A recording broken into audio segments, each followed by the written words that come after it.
Baik, bismillahirrahmanirrahim. Assalamualaikum warahmatullahi wabarakatuh. And good morning, everyone.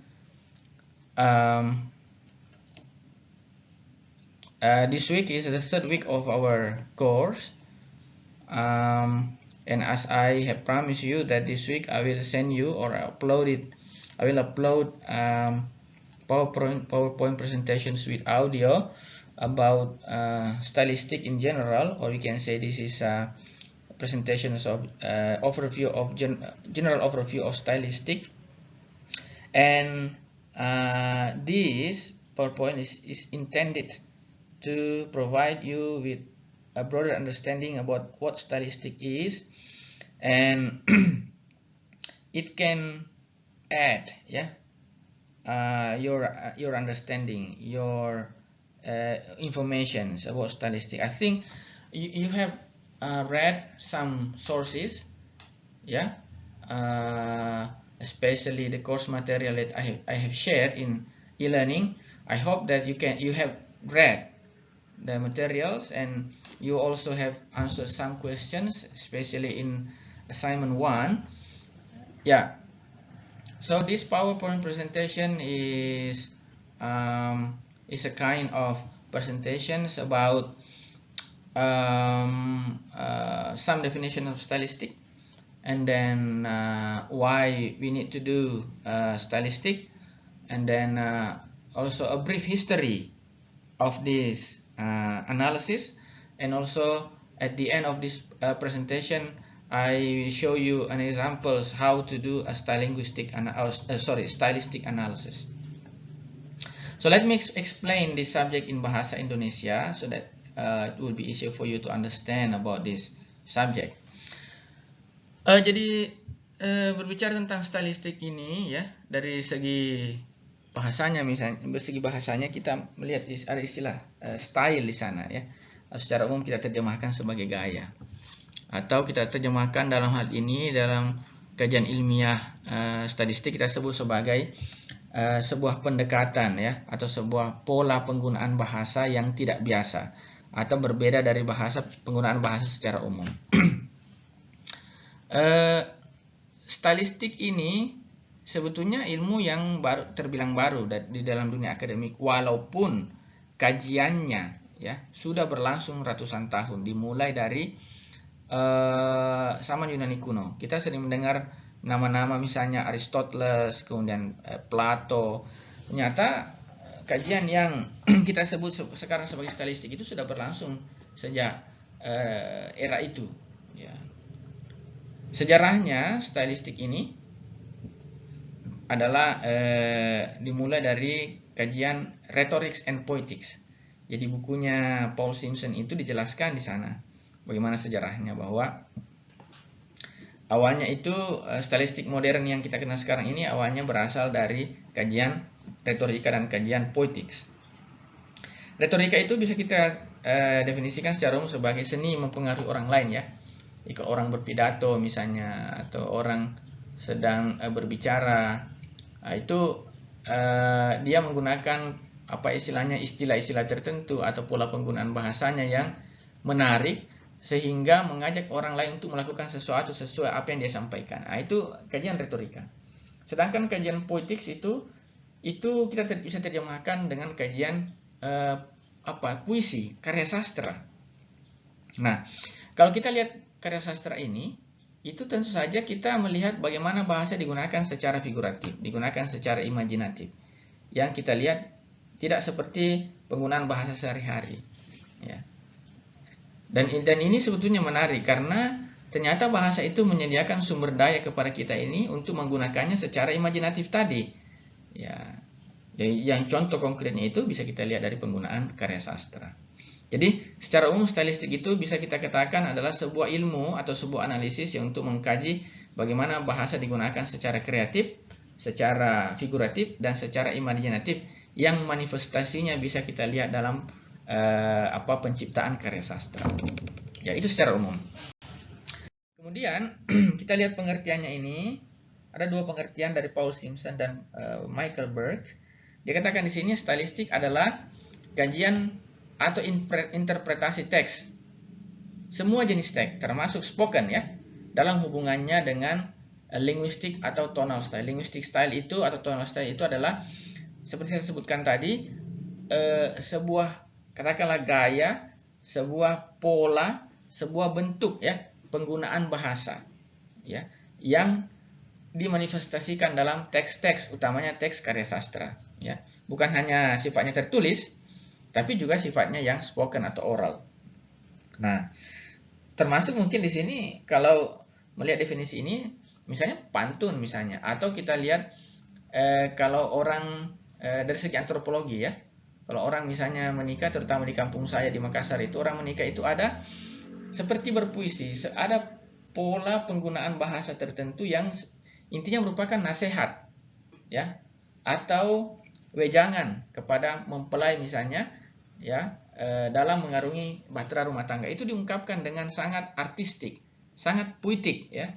Nah, itu kita bisa lihat sebagai penggunaan bahasa yang tidak biasa, yang sangat imajinatif dan menarik untuk diamati sebetulnya. Sedangkan menurut Michael Berg, statistik adalah kajian atau analisis tentang teks, utamanya analisis kajian atau teks sastra ya. Ini dikatakan study and analysis of text.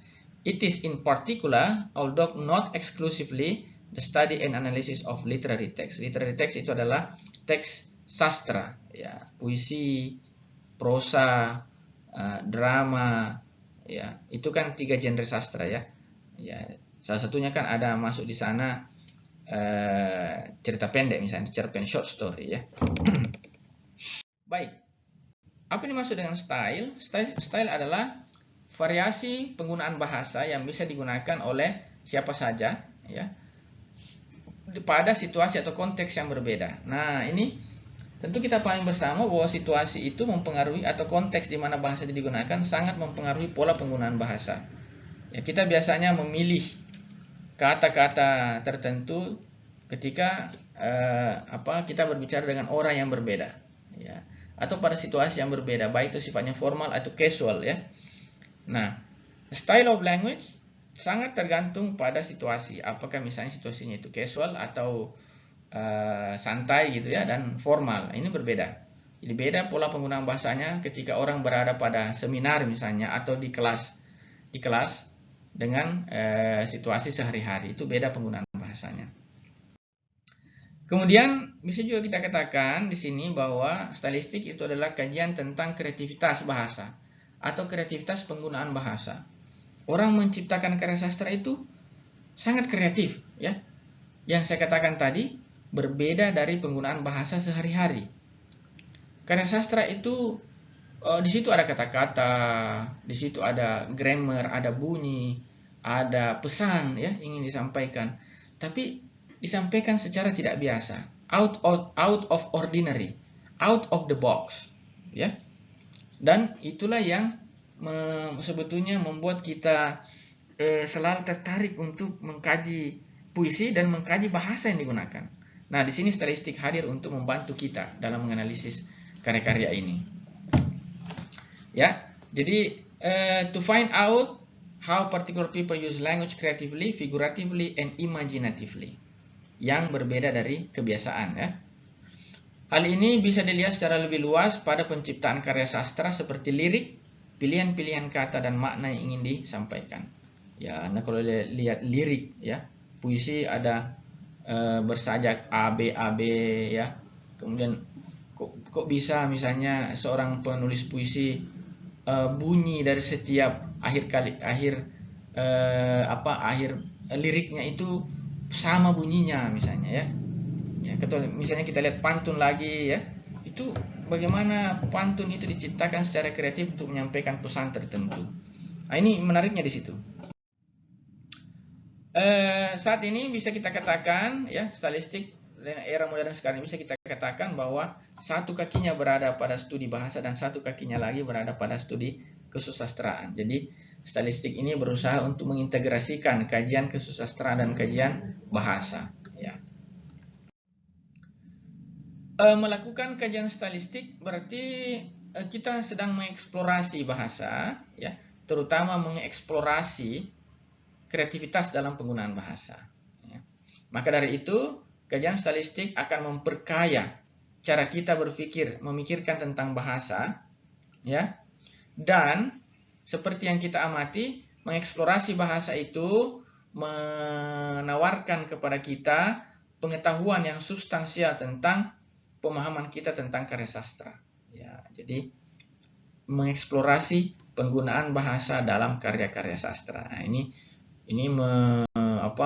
memberikan pemahaman yang luas kepada kita bahwa ternyata bahasa itu bisa digunakan dengan sangat kreatif, ya, sangat kreatif, dan itu termanifestasi dalam karya-karya sastra. Ini yang saya sebutkan tadi, bahwa sebuah teks bisa dikaji dengan berbagai macam pendekatan atau level of analysis. Sebelah kiri ini level of language, misalnya sound of spoken language, ya, how words are pronounced, ya, the way words are pronounced, itu dikaji dari segi phonology karena dia berbicara tentang bunyi, ya. Patterns of written language itu dikaji dari segi graphology, ya, bagaimana sebuah teks dituliskan, ya. Ya. Kemudian the way words are constructed, bagaimana kata-kata itu dikonstruksi dengan, kalau kita berbicara kata-kata kan ada morfem, ya, morfem bebas, morfem terikat, itu dari segi morfologinya. Bagaimana kata-kata dikombinasikan dengan kata-kata lain untuk membentuk frase dan kalimat, itu kajian sintaksis atau grammar. Bagaimana kata-kata digunakan, pemilihan kata-kata dalam membuat teks, itu kajian lexical analysis atau leksikologi. Leksikal dari kata lexem, ya, leksikal atau kata-kata. Kemudian the meaning of words and sentences, maknanya itu kajian semantik. Dan the way words and sentences are used in everyday situation, itu bagaimana bahasa atau kata-kata, kalimat digunakan pada situasi tertentu, situasi sehari-hari, didasarkan pada konteksnya, itu adalah kajian pragmatik atau discourse analysis. Jadi ini berusaha menjelaskan kepada kita ini bahwa kajian stylistik bisa sangat luas, tergantung dari sudut pandang mana kita melihatnya. Dan bahasa, kajian linguistik menyediakan sumber daya itu untuk menganalisis teks kesusastraan. Ini melihat hubungan antara stylistik, bahasa, dan sastra, ya. Jadi sastra itu menawarkan kesempatan kepada kita untuk mengeksplorasi bahasa yang tidak biasa, ya, penggunaannya yang tidak biasa, yang di situ ada namanya creative spirit, ya, kreativitas. Sudah saya jelaskan tadi ini. Ini contoh, ya. Kalau kita lihat ini, sepertinya kita agak susah memahami, ya.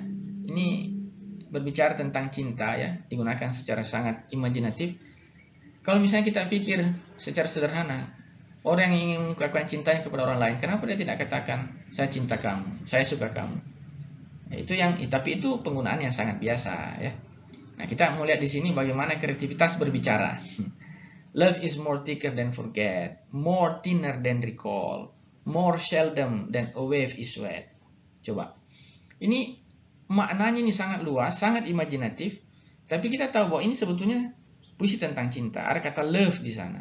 Dia menggunakan berbagai macam kata sifat, ya, untuk menggambarkan tentang bagaimana perasaannya tentang cinta itu, bagaimana ungkapan hatinya tentang cinta itu, ya. Jadi di sini bisa dikaji tadi dari phonology, morfologi, sinteks, semantik, grafologi, leksikologi. Ini bisa dikaji nih puisi ini, ya.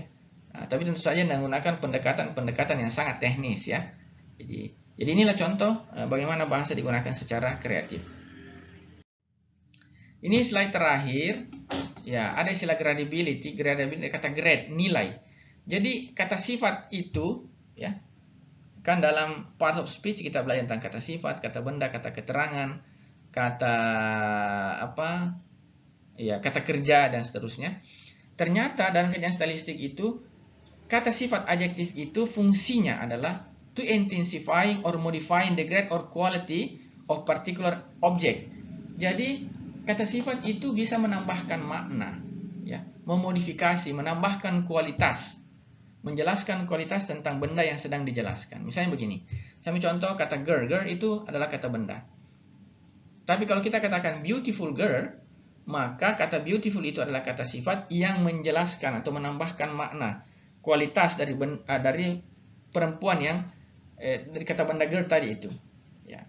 Begitu juga kalau kita katakan smart boy, ya, ugly, apa istilahnya, ugly man, ya, atau smart boy. Nah, kata-kata sifat itu yang disebut dengan gradability. Grade itu nilai, menambahkan nilai terhadap kata benda yang sedang dijelaskan. Ya. Jadi adjectives, kata sifat itu menggambarkan kualitas terhadap benda, entitas, objek, dan konsep yang pada akhirnya memodifikasi, menambahkan atau mengurangi kualitas dari kata benda yang sedang dijelaskan. Ternyata ini penting. Kalau kita dari segi grammar itu kan disebut dengan kata sifat saja, tapi ternyata dalam penggunaannya dia bisa menambahkan makna, menambahkan kualitas, menjelaskan kata benda yang sedang dijelaskan. Jadi kira disinilah menariknya ini stylistik, bahwa